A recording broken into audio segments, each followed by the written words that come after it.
Every so often, it's advantageous to remind the little lady she hasn't dropped off the radar.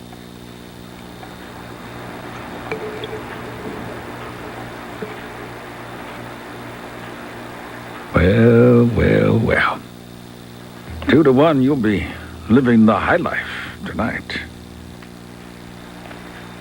Come to Pep Boys, where Jack's been cutting prices on hundreds of items like high-quality 80,000-mile Futura tires, now as low as 4 for $159, or 55,000-mile Futura tires as low as 4 for $129. Get an incredible deal on tires today at Pep Boys.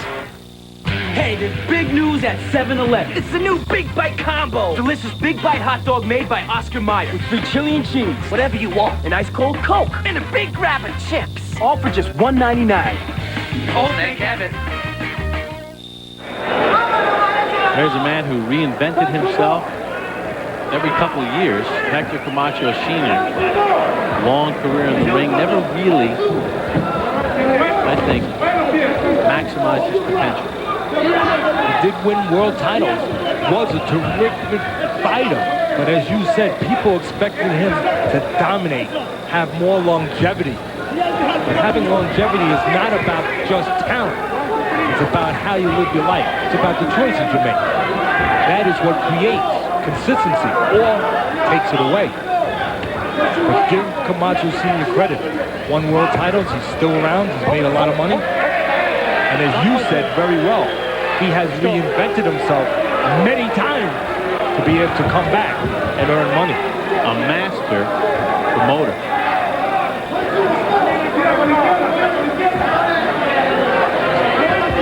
And you could sell ice in the North Pole. Now, this is a very awkward fight for Omar Weiss and Hector Camacho Jr. The guy able to really find the proper range. Camacho shifty. Camacho has the temperament and the speed to want to counterpunch, but he has trouble sometimes leading with men who do not make themselves available. Weiss is not making himself available. Camacho needs to find ways to lead, to control the offense when he's not countering. Right there, you can see Camacho looking for that right hook counter. Camacho wants help. He wants Weiss to reach in. This way he can tag him. Weiss doesn't want to do that. Weiss wants to use a jab, use feints, try to make Camacho move too soon, and then time Camacho. In this kind of fight, this kind of chess match, whoever can use their jab, find the way to use their jab without leaving themselves open defensively, will be able to control the pace of the fight.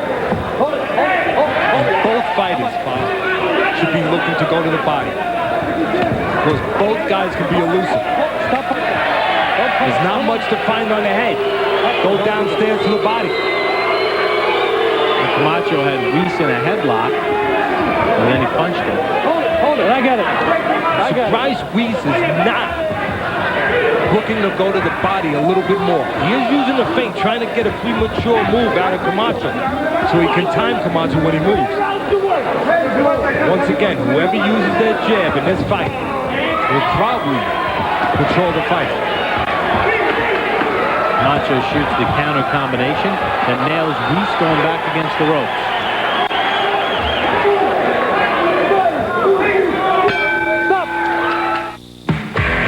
On Saturday, 16 teams will play a little harder, act a little tougher, talk a little louder.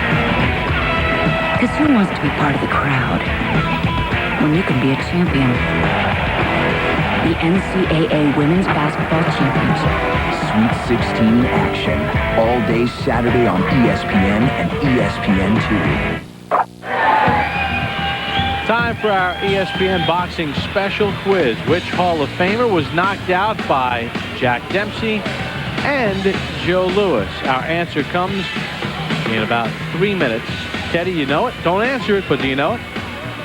Thinking about it right now. Not sure. All right, you have 3 minutes to figure it out as you get a look at Hector Camacho Jr. Doing what he has to do right now. He's using his slick style and enough movement to ward off Omar Weiss. Weiss was 0 for 23 with his jab in round 2.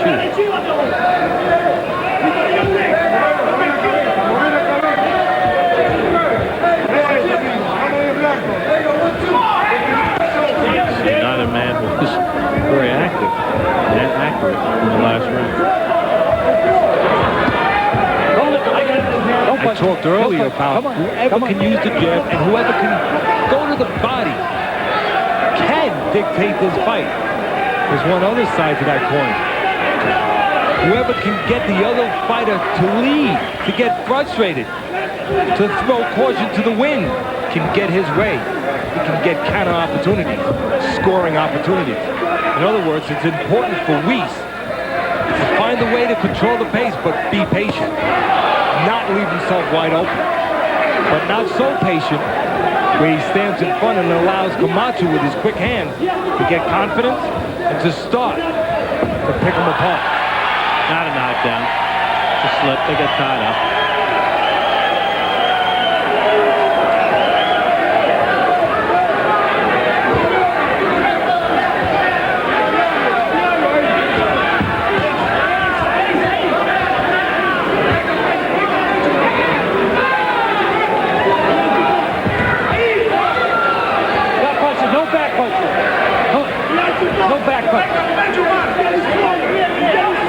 Weiss turned pro at 137 pounds. He's been a natural junior welterweight his whole career. Camacho turned pro as a junior welterweight.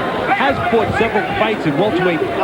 As we talked about, he was 151 pounds yesterday. You know he ate. He looks like a junior middleweight, almost a middleweight in there. A lot of people are going to say he's the bigger guy. Maybe that will play into the fight. I don't think so. Because for that to play into the fight, you have to have the temperament to be aggressive, Bob. The temperament to use that size. Camacho doesn't have that temperament. So the size probably will not affect this fight or affect Weiss. Hold it. No, but Camacho's movement and awkward style is giving Weiss all kinds of problems because he can't figure out how to land a punch. It will not be the size and strength of Camacho. You're right. It will be the style, the speed, the southpaw stance, the counterpunching. That will affect Weiss. Well, even a slowed-down Camacho, an overweight Camacho, is still too slick for Omar Weiss. Weiss has got to figure out a strategy to deal with this. Weiss starting to fall into the trap that happens when you fight a tricky fighter, starting to reach a little bit. Hold it. Stop punching. Stop punching. This is crabgrass. I don't want to see crabgrass in my lawn. My wife actually hates crabgrass. Nobody would want this in their lawn. We put down Scott's turf builder with Holtz in the early spring. That's the only thing I ever use. Scott's puts this protective barrier over the lawn. And it stops the crabgrass from germinating. See how nice and thick that is? Feels like the carpet inside my house. Well, I've used the cheap brands. And it's like anything else. You get what you pay for. Steve doesn't have any crabgrass, which makes him a good human being, basically. Turf builder with Holtz. The best defense against crabgrass. Time for tonight's trivia question. Which Hall of Famer was knocked out by Jack Dempsey and Joe Louis? And the answer is Jack Sharkey.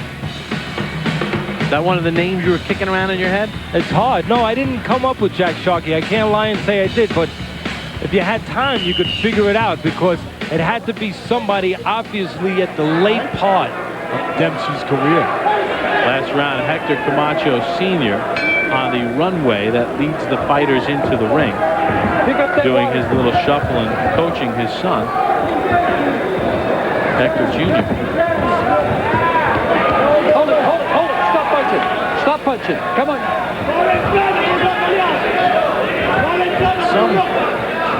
Some places they would not allow a member of the camp to be on a stage right near the ring screaming instructions. You just knew in this fight that somebody was going to be forced, was going to be put in their lap to carry the fight, to be the aggressor. It looks like Weiss is the one who's making that choice. Even though he's still trying to do it carefully and not be foolish, not walk into punches. He is the one who is being aggressive right here. He tags Camacho with a left hand as Camacho started walking away. Weiss is a rough guy. This is going to be interesting here, Bob.